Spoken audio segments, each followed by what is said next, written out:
Guys আজকে খেলা হবে Real Madrid FC versus Barcelona FC. Guys আমরা হচ্ছে রিয়াল মাদ্রিদ, আজকে আমরা জিতবো, কারণ এই যে গায়েস আমার মুজাতে লেখা আছে ডু ইট ইওর ওয়ে, মানে আমাদের ওয়েতে করবো আজকে ওদের।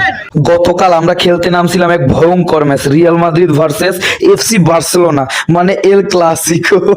কিন্তু ভাই ম্যাচটা পরে যা হইলো, আমরা রিয়াল মাদ্রিদ একের পর এক গোল দিচ্ছি, আর বার্সা ভাইরা তখন শুধু বল খুঁজতেছে, গোল না বল। স্কোর লাইন 5-3, হ্যাঁ ভাই 5টা হাতের 5 আঙ্গুলের মতো। বার্সেলোনার ফ্যানরা তখন বলতেছে আজকে ভাই নেটওয়ার্ক সমস্যা ছিল, আবার কেউ বলতেছে কেউ নাকি রোজা রাখছিল। আর আমরা তো গোল দিতে দিতেই ক্লান্ত ভাই, শেষে ভাবতেছি আর দিব না, ওদের একটু ছাড় দিয়ে দেয় আর কি। বার্সা ফ্যানদের বলবো আগামী ম্যাচে আসো ভাই, এবার 5টা না ডিসকাউন্টে 3টা দিব। অবশ্যই একটা জিনিস বলতে চাই, হালা মাদ্রিদ বার্সা ভাইরা কষ্ট করো না, এটা তো আমাদের শুরু, নেক্সট ম্যাচে আরো ভইরা দিব, ঠিক আছে? কষ্ট পায় না ভাইয়ারা।